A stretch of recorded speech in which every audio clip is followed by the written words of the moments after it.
tot mă poartă, poți cu fiță ziua toată. Și-am plecat la bunicuța, că-i bolnavă sărăcuța. Idu cozona cu mamă, cozona și multipla. Și-o spisle de pentru ea, facă sănătoasă. Lupul rău m-a așteptat, pe mama n-am ascultat. Ne-am mâncat pe amândouă. Dimineața, chiar pe rău, vânătorul a sosit și pe lup l-a pedepsit.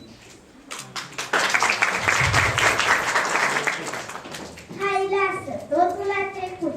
O să greșeala ta, te vei purta cum ar fi vrut, cu fiță dragă, mama ta. Nu te oprești ca să discuți cu oamenii necunoscuți. Și dacă se va întâmpla să te oprească cineva, să-i opriți și să fugiți în casă iute la părinți.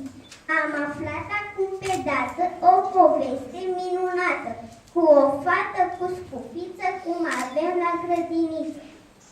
Cred că mă cunoașteți bine, eu sunt lupul cel vestit.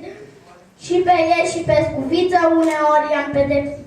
Mi-a venit de hac cu mătra și amar m-a pedepsit.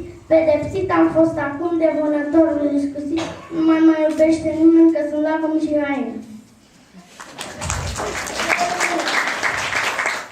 De mult, chiar de astă vară, așteptam să cadă în gheară un lup care se lăuda hai-hui, că nu-și dă pe la oricui.